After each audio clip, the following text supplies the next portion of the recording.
Son ascension au sein du système nazi fut rapide, son pouvoir incontestable et son héritage se répercuta dans d'autres domaines. Après l'effondrement du Troisième Reich, elle fut traquée, arrêtée et traduite devant un tribunal qui la tint responsable de son rôle central dans la machine d'extermination.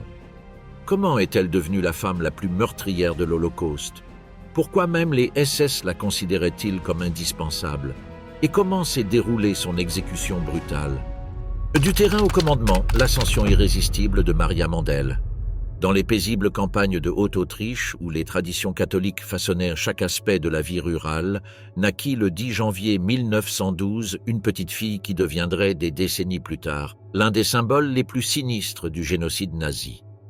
Maria Mandel naquit à Münzkirchen, une petite ville où son père, Franz, travaillait comme cordonnier et où sa mère, Anna, perpétuait les coutumes domestiques traditionnelles de la région. Les premières années de Maria furent sans histoire. Elle quitta l'école à 14 ans pour participer aux tâches familiales, se limitant à un apprentissage de base de la lecture, de l'écriture et du catéchisme catholique. Rien dans son enfance ne laissait présager l'avenir qui l'attendait jusqu'à ce que l'Anschluss du 12 mars 1938 transforme radicalement le destin de millions de personnes, dont celui de cette jeune paysanne autrichienne. L'annexion de l'Autriche par l'Allemagne nazie a entraîné l'expansion de l'appareil d'État allemand, offrant des opportunités d'emploi aux jeunes femmes sans diplôme universitaire mais prêtes à servir le régime.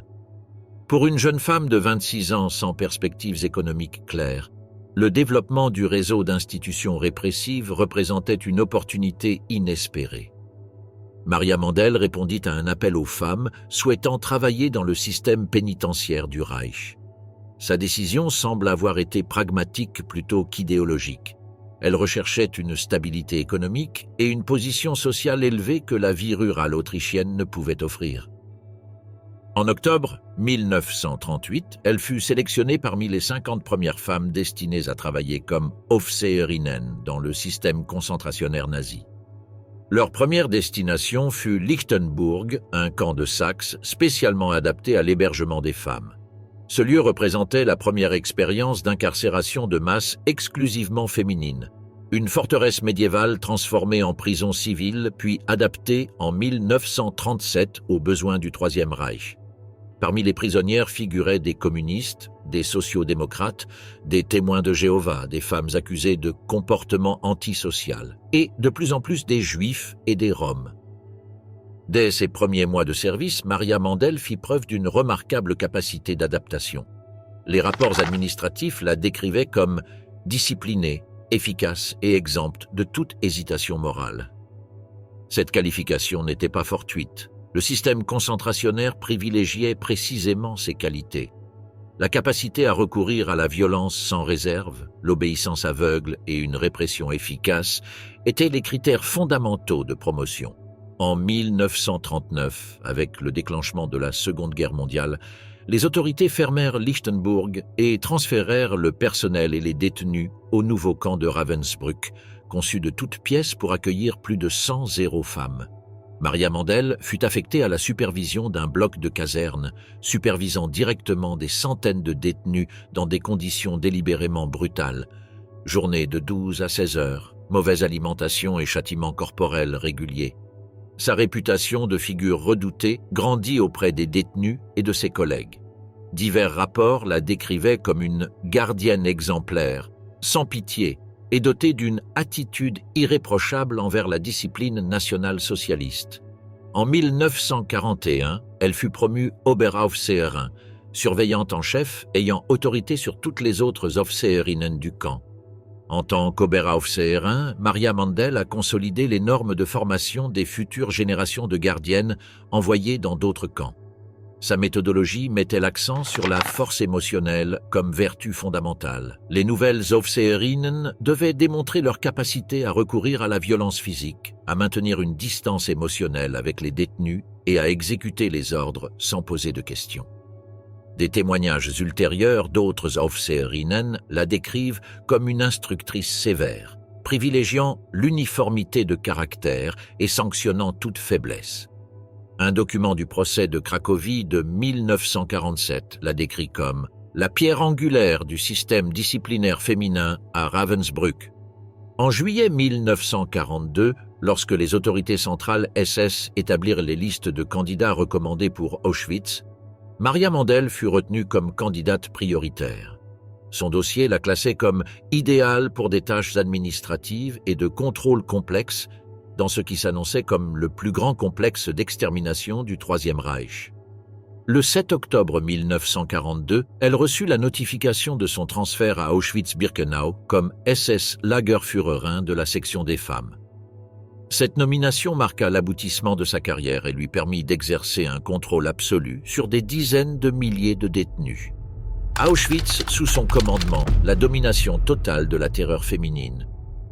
Lorsque Maria Mandel arrive à Auschwitz-Birkenau en octobre 1942, le complexe était déjà en train de devenir l'épicentre de l'extermination industrialisée.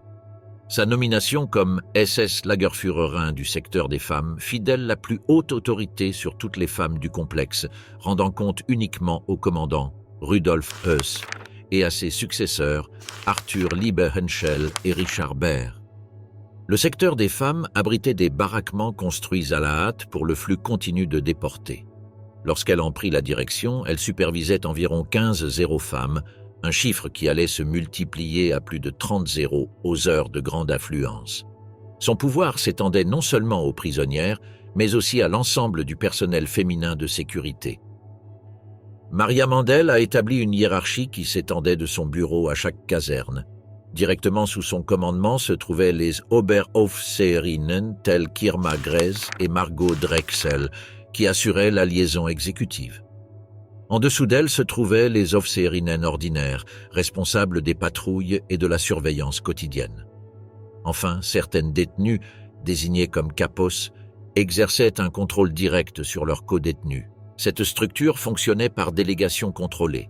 Mandel élaborait des directives générales, établissait des procédures disciplinaires et supervisait les quotas de travail, mais déléguait l'exécution à ses subordonnés immédiats. Ce système lui permettait de conserver un contrôle total tout en répartissant les responsabilités opérationnelles, créant ainsi un appareil répressif au fonctionnement précis. Une innovation majeure fut l'organisation du travail forcé des femmes. Auschwitz maintenait des contrats avec des entreprises comme IG Farben, Krupp et Siemens, qui exploitaient la main-d'œuvre esclave.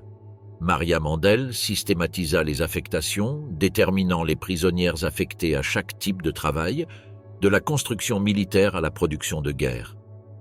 Les conditions de travail étaient délibérément exténuantes, des journées de 12 à 14 heures sans protection adéquate et des rations conçues pour maintenir les travailleurs au bord de la survie.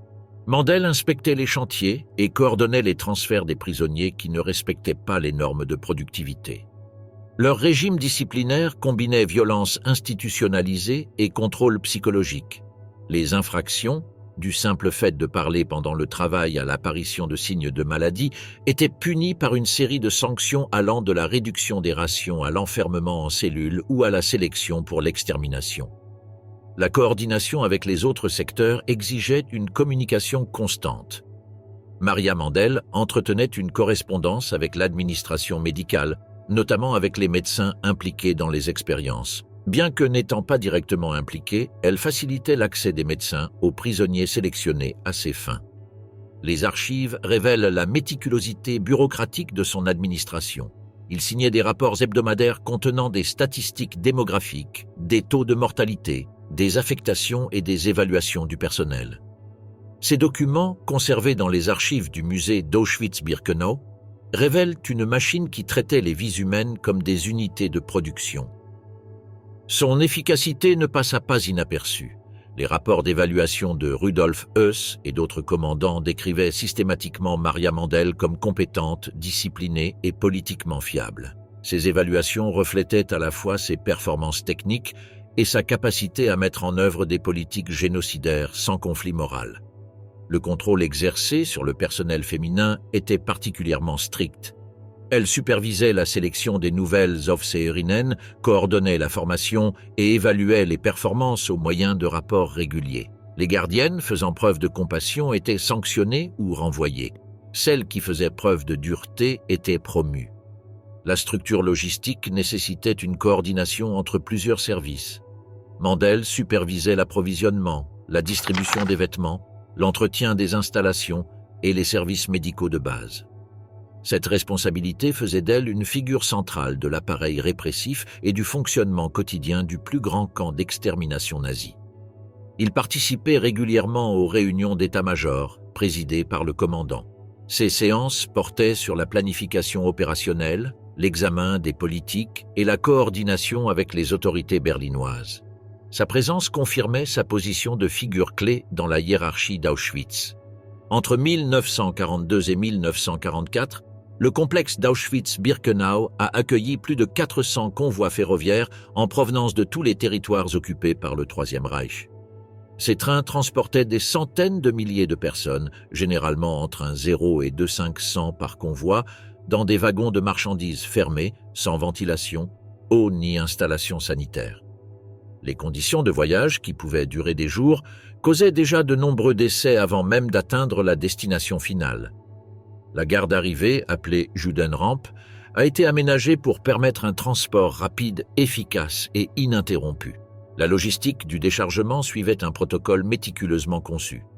À son arrivée, le train était accueilli par des SS armés, accompagnés d'unités de gardes auxiliaires, de chiens et d'une équipe du Sonderkommando composée de prisonniers juifs contraints de participer au processus.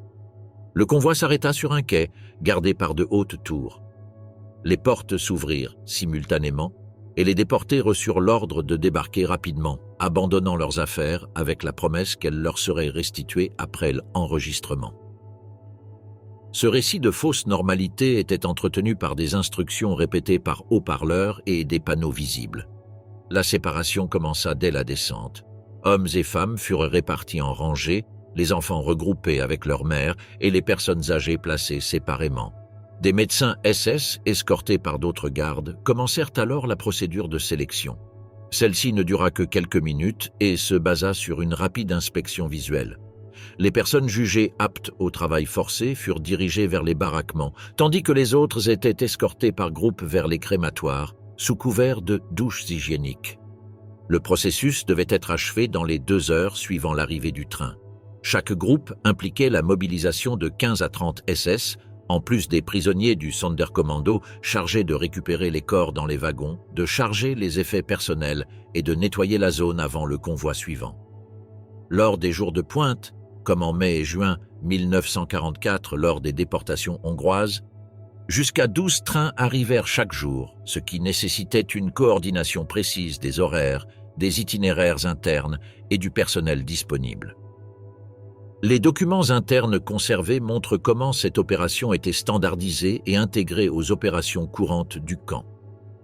Dans les rapports hebdomadaires, les sélections étaient classées sous la catégorie « traitement spécial », Sonderbehandlung, un euphémisme qui, dans le langage administratif, signifiait extermination immédiate.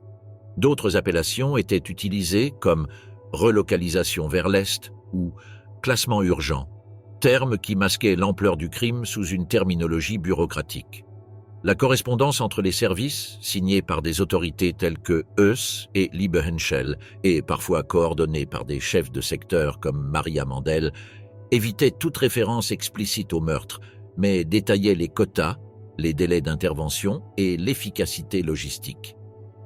Le rôle de Maria Mandel dans ce système consistait à superviser la section des femmes, mais son rôle opérationnel était ancré dans cette structure globale. Ses décisions concernant la redistribution des prisonnières, la sélection pour le travail ou l'extermination et la coordination avec les médecins SS étaient exécutées en harmonie avec cet appareil logistique. La précision, la rapidité et l'efficacité du processus résultaient non seulement des ordres de la hiérarchie, mais aussi de la coopération active et disciplinée d'intermédiaires qui comprenait que chaque décision s'inscrivait dans une chaîne d'événements meurtriers. La rampe d'Auschwitz, le mécanisme décisif du génocide. La rampe ferroviaire d'Auschwitz-Birkenau servit de théâtre à l'aspect le plus méthodique du génocide nazi. Cette plateforme, construite pour le traitement massif des déportés, devint le point de départ où des millions de vies furent triées avec une froideur industrielle. Maria Mandel joua un rôle central dans ce mécanisme qui déterminait qui vivrait temporairement en esclavage et qui mourrait immédiatement. Les trains arrivaient après plusieurs jours de voyage dans des wagons fermés, sans ventilation, sans nourriture ni toilette. À l'ouverture des portes, les passagers étaient contraints de descendre précipitamment et de former des files sous la surveillance de gardes armés et de chiens. La confusion, la terreur et l'épuisement facilitaient le contrôle des trains pendant le processus de sélection. La procédure suivait un protocole alliant efficacité logistique et tromperie. Les déportés étaient immédiatement séparés par sexe, tandis que des haut-parleurs diffusaient des messages rassurants concernant l'enregistrement et les affectations.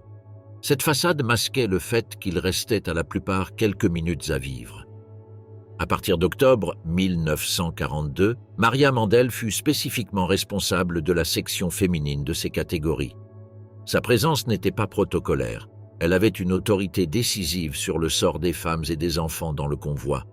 D'un geste de la main ou d'un hochement de tête, elle décidait si une femme serait envoyée temporairement au camp ou immédiatement aux chambres à gaz. Les critères semblèrent basés sur la capacité de travail, mais ils répondaient aux besoins immédiats du camp et aux quotas d'extermination fixés au niveau central. Les femmes jeunes et en bonne santé avaient plus de chances d'être sélectionnées pour le travail, même si cela ne représentait qu'un sursis temporaire. Les mères avec enfants, les femmes âgées, les femmes enceintes et toute personne présentant des signes de faiblesse étaient systématiquement dirigées vers les chambres à gaz. La participation de Maria Mandel est attestée par de multiples sources. Des registres conservent des listes de déportation portant sa signature, listant les déportés affectés au travail ou soumis à un traitement spécial, euphémisme pour une extermination immédiate. Ces documents montrent que son autorité était personnelle et directe et non déléguée. Durant la période de pointe, entre mai et juillet 1944, avec l'arrivée massive de déportés hongrois, il participa à des sélections qui traitèrent environ 400 juifs en quelques semaines seulement. Les archives montrent que plus de 75% furent envoyés directement aux chambres à gaz. Le processus exigeait une coordination précise. Maria Mandel travaillait régulièrement avec des médecins SS comme Joseph Mengele, qui s'intéressait particulièrement à certains prisonniers pour des expériences. Elle coordonnait également ses actions avec Irma Grese et d'autres subordonnés qui procédaient physiquement à la séparation et escortaient les prisonniers sélectionnés jusqu'à leur destination. Les documents judiciaires ont révélé qu'elle avait non seulement suivi les ordres, mais qu'elle exerçait également son jugement personnel dans le cadre de paramètres établis. Dans plusieurs cas, elle a consulté d'autres agents sur des décisions spécifiques, mais elle avait l'autorité finale sur la section des femmes. Cette autonomie la rend personnellement responsable de centaines de milliers de morts. Les témoignages des survivants décrivent sa présence constante lors des arrivées massives. Sa silhouette devint un symbole de terreur pour les prisonniers ayant survécu à la sélection initiale, car son apparition annonçait une reclassification potentiellement fatale. Les sélections servaient également de contrôle psychologique sur les prisonnières établies. Maria Mandel organisait des séances de tri périodiques au sein des baraquements, où les femmes ayant survécu pendant des mois pouvaient être soudainement désignées pour l'extermination si elles n'étaient plus jugées utiles. Ces sélections internes étaient particulièrement cruelles, car elles détruisaient toute illusion de sécurité temporaire. Mandel les effectuait sans avertissement, évaluant rapidement la condition physique et séparant celles qui étaient sacrifiables. Elle servait également d'outil disciplinaire, maintenant l'ensemble de la population féminine dans une peur constante. Son efficacité était très appréciée par ses supérieurs, qui la considéraient capable de maintenir le flux opérationnel sans complications logistiques. Les rapports décrivaient son travail comme méthodique, efficace et politiquement fiable. On estime qu'elle est directement responsable de la mort d'environ 500 femmes et enfants. Ce chiffre n'inclut pas les décès résultant du régime de travail forcé et des châtiments qu'elle a infligés en interne. Sa participation ne se limita pas à Birkenau. Lorsqu'elle fut transférée dans des camps annexes, elle suivit les mêmes méthodes et critères, reproduisant le système de classification létale. Cette continuité démontre que sa participation à l'extermination n'était pas circonstancielle, mais planifiée et délibérée. Bloc 25. Le noyau silencieux de la punition absolue. Au-delà de l'extermination immédiate, Auschwitz-Birkenau appliquait un système méticuleusement organisé de terreur quotidienne pour briser la résistance des prisonniers qui s'échappaient temporairement des chambres à gaz. Maria Mandel perfectionna ce régime au point d'en faire une véritable usine à souffrance, fonctionnant avec une précision industrielle. Leur système disciplinaire reposait sur une terreur constante, imprévisible et implacable. Chaque aspect de la vie quotidienne était régi par des règles dont la violation entraînait des châtiments corporels, des humiliations publiques ou la mort. Ces règles allaient des postures lors des comptages au schéma de marche, créant un environnement où le moindre mouvement pouvait être interprété comme une infraction punissable.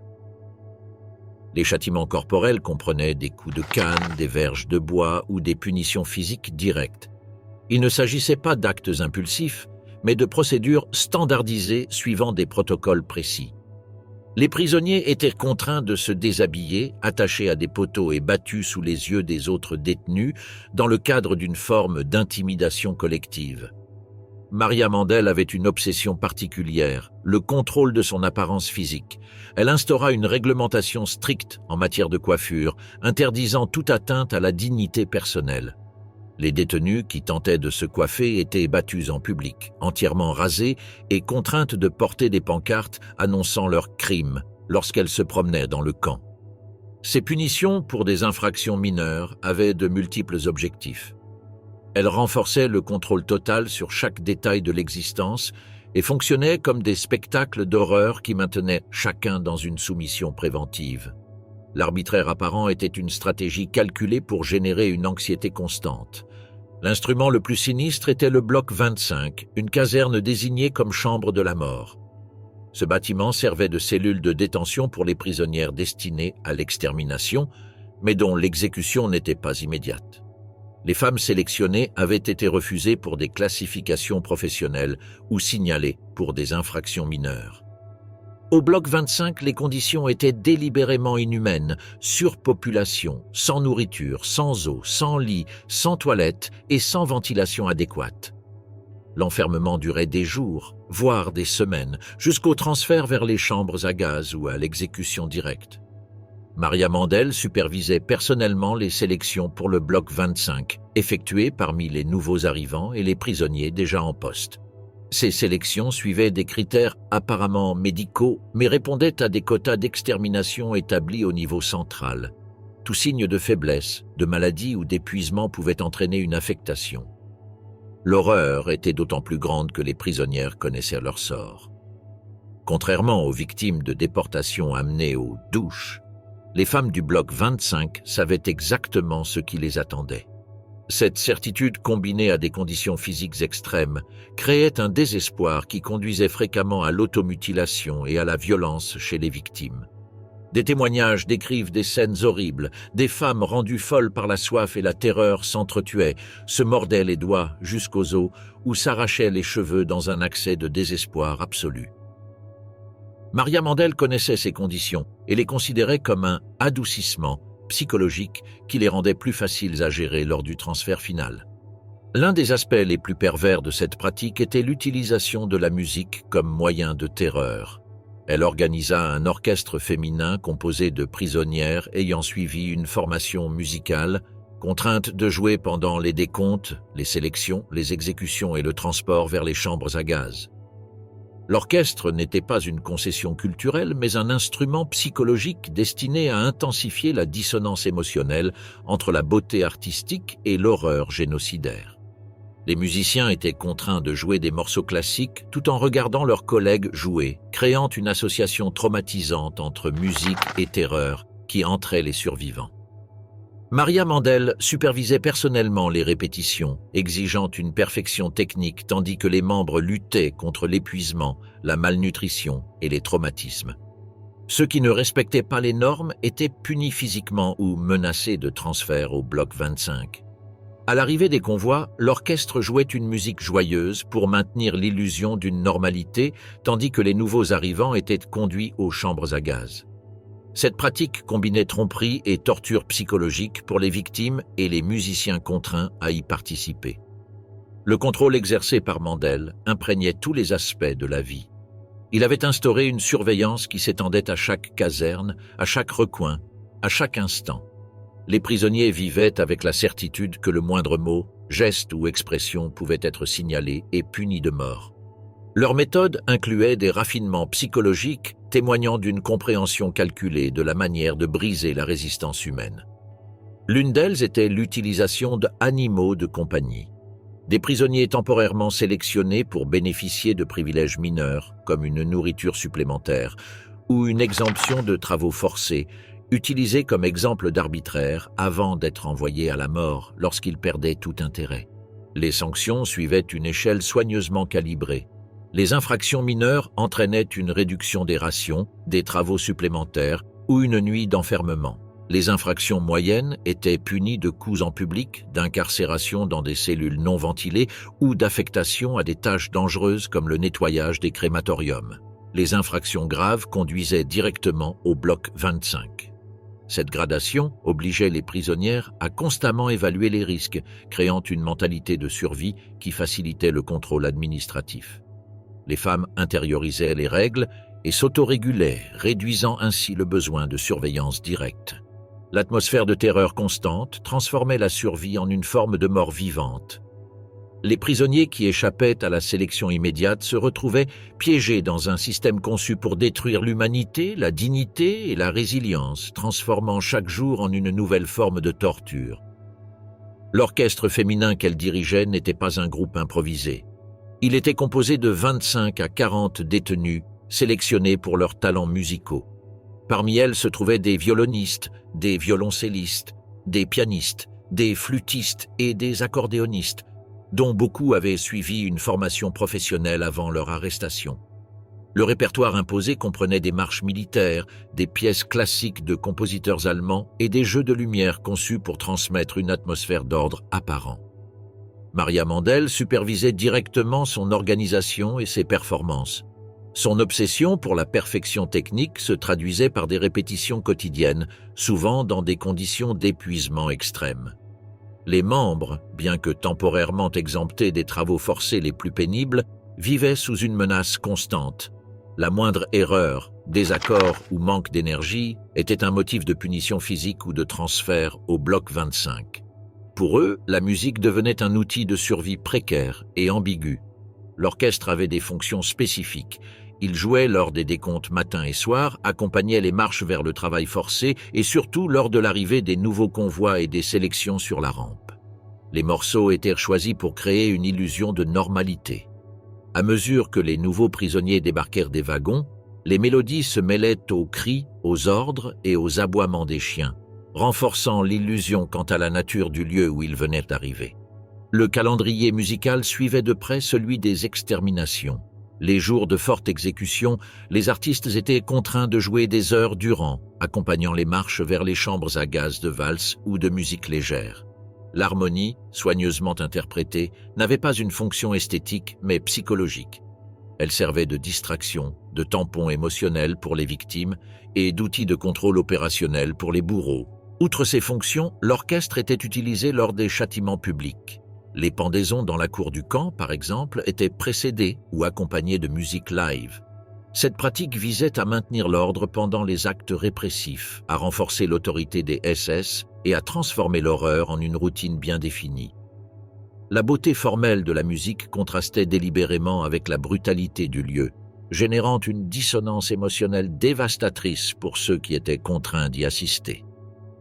L'utilisation de la musique n'était pas un ajout symbolique. Elle faisait partie intégrante du dispositif structuré de déshumanisation. L'orchestre, sous le contrôle de Maria Mandel, devint un outil multifonctionnel, régulateur comportemental, canal de propagande interne et composante logistique du système d'extermination. Son existence, soigneusement documentée dans les archives du camp et les registres administratifs, démontre que même l'art le plus raffiné peut être instrumentalisé au service de l'horreur avec une précision méthodique. L'école de l'horreur, les bourreaux modelés par sa main. L'appareil de terreur de Maria Mandel à Auschwitz-Birkenau nécessitait un réseau de collaborateurs partageant sa vision impitoyable du contrôle total. En tant que Lagerführerin SS, elle a non seulement dirigé la répression des femmes, mais a également créé une école de cruauté qui a formé toute une génération aux techniques raffinées de déshumanisation. Cette hiérarchie est devenue l'épine dorsale du génocide sectoriel. La structure organisationnelle reproduisait la hiérarchie militaire SS, adaptée à un contrôle féminin massif. Directement sous son autorité opérait un cercle restreint d'Oberaufseherinnen, qui faisaient office de lieutenantes exécutives. Ces femmes n'étaient pas de simples subordonnées opérationnelles, mais des disciples idéologiques ayant pleinement intériorisé les méthodes d'extermination. Irma Grese se distingua comme sa protégée la plus remarquable. Arrivée à Auschwitz à 19 ans, forte de son expérience à Ravensbrück, elle acquit sous la tutelle directe de Mandel les compétences qui allaient faire d'elle l'une des gardiennes les plus redoutées du système nazi. Son ascension fulgurante, de simple Aufseherin à Oberaufseherin, responsable de milliers de prisonniers hongrois, démontra l'efficacité du système de formation. Maria Mandel reconnut chez Grese des qualités essentielles pour un leadership génocidaire, une intelligence organisationnelle alliée à une insensibilité à la souffrance humaine, une capacité à prendre des décisions mortelles sans hésitation et une loyauté inconditionnelle. Sous sa supervision personnelle, Grese apprit à organiser des sélections massives, à superviser des exécutions publiques et à gérer les aspects les plus sinistres du régime interne. Plus de 200 Aufseherinnen passèrent sous sa direction, sélectionnées et entraînées selon un modèle privilégiant l'obéissance absolue, l'indifférence émotionnelle et la volonté d'infliger systématiquement des châtiments corporels. Toutes n'atteignirent pas des niveaux de responsabilité élevés, mais celles qui y parvinrent formèrent un réseau de femmes d'une efficacité brutale, qui reproduisirent les méthodes de leur instructrice à différents moments du système concentrationnaire. Herta Ellert était l'une d'elles. Engagée dans l'armée en 1939, elle avait servi à Ravensbrück avant d'être transférée à Auschwitz, où elle était placée sous le commandement direct de Mandel. Bien qu'elle ait d'abord effectué des patrouilles internes, son aptitude à faire respecter la discipline l'a amenée à assumer des fonctions organisationnelles. Elle fut ensuite envoyée à Bergen-Belsen, où les techniques apprises sous le régime de Mandel furent appliquées sans modification. Son procès ultérieur a révélé un comportement récurrent, cruauté méthodique, manque de réflexion morale et strict respect des normes génocidaires. Johanna Bormann représentait un autre maillon de cette chaîne. Arrivée à Auschwitz en 1942, elle rejoignit rapidement l'équipe de confiance de Mandel. Son rôle se concentrait sur l'administration des casernes et l'exécution de châtiments exemplaires. Comme d'autres Aufseherinnen formées sous le commandement de la SS Lagerführerin, elle fut transférée dans d'autres camps, comme Majdanek et Ravensbrück, pour reproduire les modèles de contrôle initialement conçus à Auschwitz-Birkenau. Son parcours démontre l'existence d'une stratégie de réplication systématique par laquelle l'expérience acquise au camp central fut exportée vers les zones périphériques du système répressif. Louise Dantz, quant à elle, commença son service comme Aufseherin en 1943 et devint rapidement responsable de blocs entiers de prisonnières à Auschwitz. Sa promotion fut due à son aptitude à la sélection interne et à son efficacité à maintenir l'ordre par la terreur physique. Elle fut ensuite envoyée à Plaszow, puis à Theresienstadt, consolidant ainsi une carrière témoignant de l'existence d'une élite féminine itinérante façonnée par le noyau doctrinal établi par Mandel. Ces rotations n'étaient pas aléatoires. Les autorités SS identifiaient les Aufseherinnen les plus efficaces et les répartissaient dans les camps qui devaient imposer l'ordre ou accroître l'efficacité de la machine d'extermination. Maria Mandel maintenait le contact avec les nouveaux commandements, recommandant des noms et approuvant les transferts. Cette pratique consolidait un corps de gardiennes qui, bien que formellement subordonné aux structures masculines, jouissait d'une autonomie opérationnelle et doctrinale dans l'application des méthodes répressives. L'appareil disciplinaire féminin devint ainsi une entité transrégionale façonnée par Auschwitz mais étendue à l'ensemble du système campo-nazi. Les gardiennes, passées par la structure imposée par Mandel, devinrent des multiplicatrices du modèle, des disciplinatrices inébranlables, des exécutantes zélées, des gestionnaires d'une terreur méticuleuse dont l'efficacité ne dépendait pas d'impulsions individuelles, mais de normes transmises et perfectionnées comme doctrine. Margot Drexel représentait un autre modèle privilégié. Transférée de Lichtenburg sur recommandation personnelle de Mandel, elle se spécialisa dans les opérations de débarquement, développant une efficacité remarquable dans le traitement de grands volumes de déportés. Sa collaboration lors des sélections massives de 1944 témoigna d'une coordination précise entre le commandant du secteur et ses subordonnés de confiance. Le processus de sélection et de formation suivait des critères précis privilégiant l'aptitude psychologique à la violence plutôt que la formation technique. Mandel avait développé le profil idéal de la gardienne, des jeunes femmes sans liens familiaux forts, avec un passé d'obéissance, une capacité de compartimentation émotionnelle et une absence de conflits moraux avec la violence institutionnalisée. Les candidats ont été soumis à une évaluation comprenant des tests pratiques portant sur leur aptitude à accepter les châtiments corporels, leur réaction à une violence extrême et leur capacité à maintenir une distance émotionnelle avec les détenus. Ceux qui faisaient preuve de compassion, d'hésitation ou de conflit intérieur étaient immédiatement éliminés. Une fois sélectionnés, ils recevaient une formation sous la supervision d'Oberaufseherinnen chevronnées, selon les protocoles établis par Maria Mandel. Cette formation comprenait un enseignement idéologique sur la prétendue infériorité raciale, des techniques d'intimidation et de punition, des procédures de sélection et des méthodes de maintien de l'ordre lors d'opérations de masse. L'endoctrinement ne se limitait pas aux aspects techniques, mais incluait une transformation psychologique visant à éliminer l'empathie humaine normale.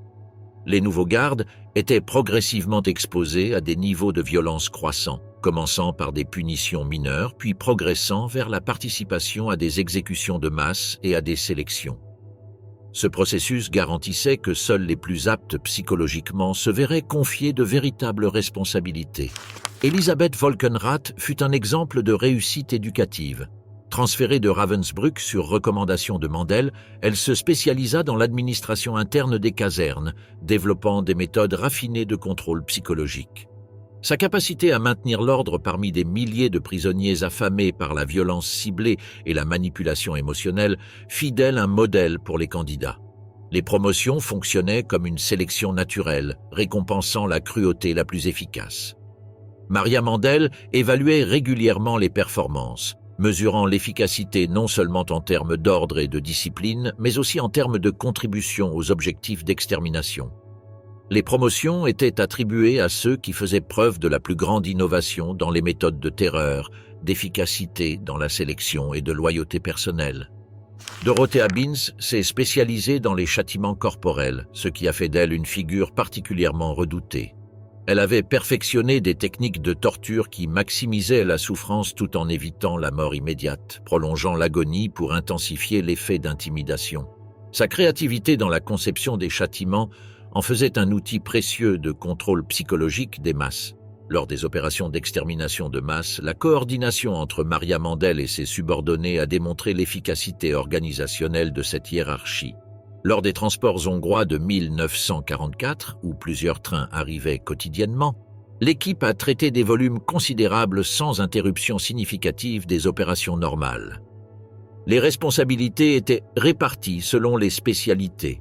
Grez supervisait la sélection des jeunes femmes pour le travail temporaire, Drexel coordonnait le mouvement vers les chambres à gaz, Volkenrath maintenait l'ordre dans les baraquements pendant les périodes de pointe, et Binz appliquait les châtiments exemplaires préventifs.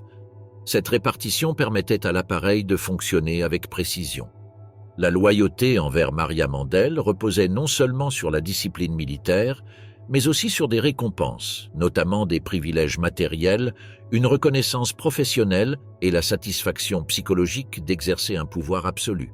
Mandel avait créé un environnement où la cruauté était valorisée et récompensée, où l'efficacité exterminatrice se traduisait en promotion et en prestige. Les méthodes développées furent ensuite reproduites, certaines étant transférées dans des établissements comme Bergen-Belsen et Majdanek. Ce modèle organisationnel devint le prototype de l'administration du génocide des femmes sur tout le territoire contrôlé par le Troisième Reich. Les documents révèlent que les atrocités ne constituaient pas des actes isolés, mais s'inscrivaient dans un système coordonné dont Maria Mandel était ultimement responsable. Les témoignages identifient systématiquement Mandel comme une figure centrale qui autorisait, supervisait et récompensait les actions de ses subordonnés établissant ainsi une chaîne de responsabilité entre son bureau et chaque acte de violence. Le procès de Cracovie, la chute judiciaire de Maria Mandel. Le printemps 1945 marqua l'effondrement du Troisième Reich et le démantèlement de son appareil d'extermination. Pour des milliers de responsables de l'Holocauste, dont Maria Mandel, le moment était venu d'en assumer les conséquences. Cependant, le chemin vers la justice allait être long et complexe, impliquant de multiples juridictions, alors que l'Europe émergeait du chaos de la guerre la plus destructrice de l'histoire de l'humanité. En janvier 1945, face à l'avancée inexorable de l'armée rouge, les autorités nazies lancèrent l'évacuation forcée d'Auschwitz-Birkenau. Des milliers de prisonniers s'embarquèrent pour des marches de la mort vers d'autres camps, tandis que les SS détruisaient les preuves et abandonnaient les installations. Maria Mandel participa à ces journées chaotiques avant d'être transférée au camp annexe de Mulhdorf, rattaché au complexe de Dachau. Mulhdorf représentait une version réduite du système concentrationnaire, où des prisonniers squelettiques travaillaient dans des usines souterraines pour la production d'armes. Maria Mandel conserva son rang administratif et supervisa la section des femmes en utilisant des méthodes perfectionnées à Auschwitz. Le déclin militaire de l'Allemagne montrait clairement que le Reich approchait de sa fin inévitable. En mai 1945, alors que les forces américaines approchaient de la Bavière, il abandonna son poste et, désespéré, s'enfuit vers son Autriche natale. Son projet, partagé par des milliers de criminels nazis, était de disparaître parmi la population civile, d'adopter une fausse identité et d'espérer que le chaos de l'après-guerre lui permettrait d'échapper à la justice. La recherche des responsables se poursuivit après l'effondrement militaire du Reich. À partir de l'été 1945, des unités spécialisées de l'armée américaine lancèrent une opération systématique pour localiser et capturer les hauts responsables du système concentrationnaire. Le corps de contre-espionnage, CIC, la branche chargée d'identifier les menaces internes et les fugitifs nazis, activa des dispositifs de traque dans toute la zone d'occupation américaine. Les agents du CIC opéraient grâce à des réseaux d'information interconnectés. Ils utilisaient des archives photographiques obtenues dans des camps abandonnés, des listes de personnel compilées par les unités de libération et des témoignages de survivants interrogés dans des hôpitaux de campagne. Chaque nom pertinent était comparé à des descriptions physiques, des signatures manuscrites et des destinations finales connues. L'appareil allié recherchait non seulement les figures les plus visibles du régime, mais aussi ceux qui avaient efficacement dirigé les structures secondaires d'extermination. Maria Mandel apparaît dans les archives dès les premières semaines. Son nom apparaît à plusieurs reprises dans les déclarations sous serment de survivantes polonaises, tchécoslovaques et hongroises, qui s'accordent à dire qu'elle est la plus haute autorité du secteur féminin d'Auschwitz-Birkenau. Plusieurs documents retrouvés dans les archives administratives du camp portent sa signature, notamment des listes de transport, des rapports disciplinaires et des rapports d'affectation.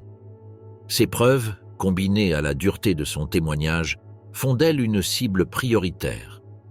Le CIC classait Mandel dans la catégorie Tier 1, réservée aux individus dont la capture était considérée comme stratégique pour éclaircir le fonctionnement interne des camps. Son profil était diffusé aux postes de contrôle et aux centres de recherche via des bulletins contenant sa photo, ses éventuels pseudonymes, son accent régional et ses caractéristiques personnelles. Les patrouilles recevaient des instructions spécifiques pour vérifier soigneusement les papiers des femmes autrichiennes d'âge moyen voyageant seules ou revendiquant une origine rurale. Parallèlement, les agents ont recouru à des techniques de recoupement. Lors de l'interception des suspects, ils ont comparé les dialectes parlés avec leur région de naissance déclarée, analysé les incohérences dans les récits biographiques et évalué les réponses sous pression. La formation reçue par ces interrogateurs comprenait l'identification des changements d'accent forcés, des connaissances inexactes des coutumes locales et des erreurs dans les documents improvisés. Cette stratégie s'est avérée particulièrement efficace contre les criminels qui tentaient de se cacher parmi les civils déplacés ou se faisaient passer pour des victimes du conflit. Les rapports du CIC précisent que, dans de nombreux cas, les arrestations n'étaient pas le résultat d'opérations planifiées à grande échelle, mais plutôt de contrôles aléatoires qui ont révélé des contradictions évidentes. Dans ce climat de chaos d'après-guerre, où des milliers de personnes se déplaçaient quotidiennement entre des régions dévastées, Les patrouilles agissaient de manière autonome pour arrêter et interroger toute personne dont le récit présentait des failles. La surveillance constante et le volume considérable d'informations traitées par les services de renseignement ont fait que, même sans mandat d'arrêt spécifique contre elle, l'identité de Maria Mandel a rapidement été révélée, son faux nom et ses réponses étant scrutées à la loupe. Le filet s'est resserré non pas tant en raison de sa notoriété publique, mais en raison de la précision avec laquelle son rôle dans l'administration de cette horreur avait été documenté. Il se réfugia d'abord à Münzkirchen, tentant de renouer les liens familiaux brisés par des années de camps de concentration. La présence d'une femme, restée des années loin de chez elle sans explication convaincante, attira une attention indésirable. Il comprit rapidement que sa ville natale ne lui offrait pas l'anonymat nécessaire. Elle s'installa ensuite dans la région montagneuse près de Passau, à la frontière germano-autrichienne, tentant de vivre sous le faux nom de Maria Müller, comme ouvrière agricole déplacée. Pendant plusieurs mois, elle réussit à rester cachée, travaillant dans des fermes isolées et évitant tout contact avec les autorités ou les forces d'occupation. Cependant, le réseau de renseignement allié était déjà mobilisé pour localiser les criminels de guerre. Le corps de contre-espionnage américain avait commencé à compiler les noms, les photographies et les descriptions des personnages clés du système concentrationnaire.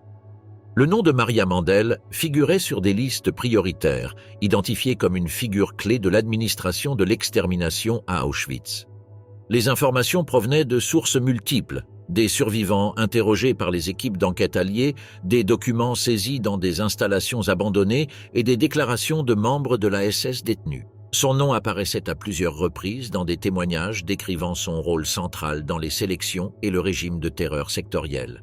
Le 10 août 1945, une patrouille américaine arrêta Maria Mandel près de Marktredwitz, en Bavière. Sa capture ne résultait pas d'une opération la visant spécifiquement, mais d'une vérification de routine de documents qui révéla des incohérences dans son histoire personnelle.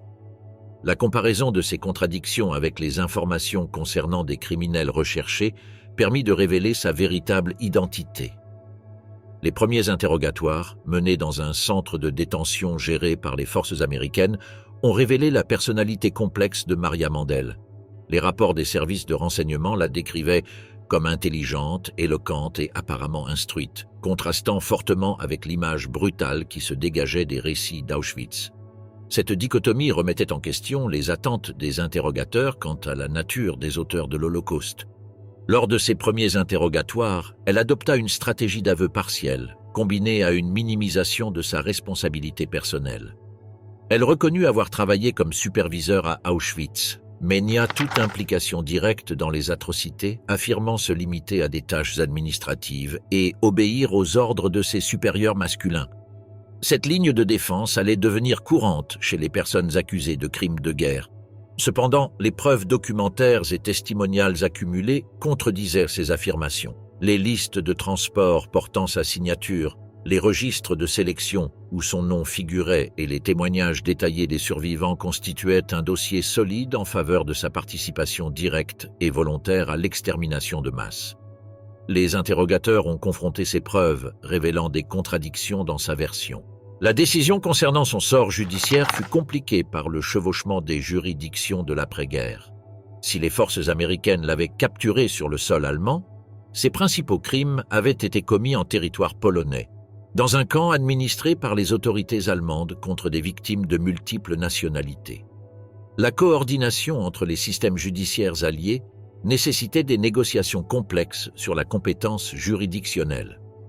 Finalement, en novembre 1947, après plus de 2 ans de détention aux États-Unis, elle fut extradée vers la Pologne pour être jugée devant le tribunal national suprême de Cracovie. Cette décision reconnaissait que la Pologne, en tant que territoire où les crimes avaient été commis et pays ayant subi les plus lourdes pertes à Auschwitz, était mieux placée pour rendre la justice. Ce transfert marqua le début de la phase finale du procès. Maria Mandel fut incarcérée à la prison de Montelupik à Cracovie, un établissement qui avait servi de centre de détention et de torture à la Gestapo pendant l'occupation nazie. L'ironie de ce lieu ne lui échappa pas. La même prison qui avait hébergé des victimes de la terreur nazie détenait désormais l'un de ses auteurs. Le procès s'ouvrit en décembre 1947 dans le cadre du procès plus vaste de 40 responsables du complexe d'Auschwitz. Le tribunal polonais était chargé de juger non seulement des crimes individuels, mais aussi d'établir un historique complet du fonctionnement de la machine d'extermination sur le territoire polonais. Les accusations portées contre Maria Mandel comprenaient des crimes de guerre et des crimes contre l'humanité, catégorie juridique établie à Nuremberg et désormais appliquée par les tribunaux nationaux. L'accusation spécifique la tenait responsable de sa participation directe à l'extermination d'environ 500 femmes et enfants, de l'organisation d'un système de terreur institutionnalisé et de la supervision d'opérations violant toutes les normes du droit international. La présentation des preuves a duré plusieurs semaines, au cours desquelles le tribunal a entendu les témoignages de plus de 60 survivantes ayant été sous son autorité directe à Auschwitz. Ces témoignages, souvent marqués par le traumatisme et l'émotion, ont dressé un portrait détaillé des méthodes de terreur employées dans le quartier des femmes. Parallèlement, l'accusation a présenté des preuves documentaires, notamment des dossiers administratifs signés par Mandel, des listes de transport vers les chambres à gaz autorisées par lui, ainsi que des photographies du camp montrant les installations sous son contrôle. Cette combinaison de témoignages personnels et de preuves documentaires a permis de constituer un dossier que la défense a trouvé impossible à réfuter de manière convaincante. Tout au long de la procédure, Maria Mandel a conservé une attitude de sang-froid maîtrisé qui contrastait avec le contenu émotionnel des témoignages à charge. Elle a répondu aux questions du tribunal de manière directe mais évasive, reconnaissant les aspects fondamentaux de son rôle administratif tout en niant toute responsabilité personnelle dans les atrocités spécifiques décrites par les témoins. Ces réponses ont révélé un état d'esprit qui avait complètement rationalisé sa participation au génocide. Il a insisté sur le fait qu'il avait accompli ses tâches administratives conformément aux règles établies, sans reconnaître le caractère criminel de ces règles, ni sa participation volontaire à leur mise en œuvre. Cette attitude a renforcé l'impression du tribunal qu'il n'éprouvait aucun remords sincère. Le 22 décembre 1947, la Cour suprême de Pologne déclara Maria Mandel coupable de tous les chefs d'accusation. La sentence fut unanime. La mort par pendaison, prévue pour janvier 1948. La décision reconnaissait que sa participation avait été volontaire, planifiée et essentielle au fonctionnement de l'appareil d'extermination d'Auschwitz. Cette décision a créé un précédent important en matière de responsabilité individuelle au sein des systèmes génocidaires.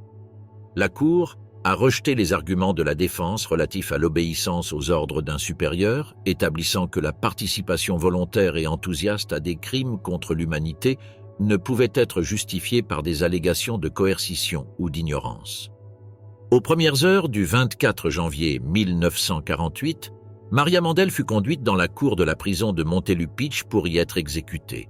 L'opération se déroula en présence de magistrats, de représentants du gouvernement polonais et d'observateurs internationaux, conformément aux protocoles juridiques établis. L'accès à la presse était interdit et aucune photographie publique ne fut prise. L'exécution s'est achevée à 6h15, mettant fin à la vie d'une femme responsable de la mort de centaines de milliers d'innocents. Son corps a été enterré dans une tombe anonyme du cimetière de la prison, où il demeure un témoignage silencieux que la justice, bien que tardive, a enfin atteint l'un des auteurs les plus notoires de l'Holocauste.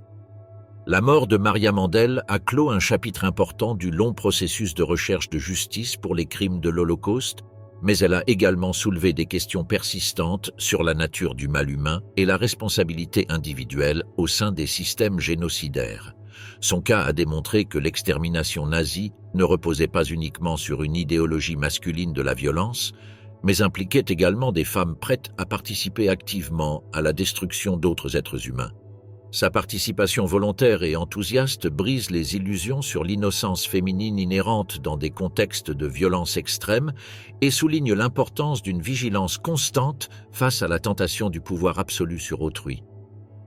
L'héritage de Maria Mandel demeure un sombre rappel que le génocide requiert non seulement des dirigeants capables de concevoir des atrocités, mais aussi des exécutants prêts à les commettre avec une efficacité meurtrière.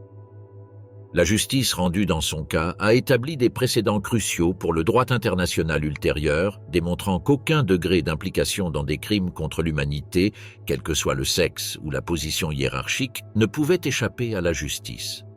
Son exécution représentait non seulement une punition individuelle méritée, mais aussi une affirmation collective que certains crimes transcendent dans le pardon et exigent une justice absolue.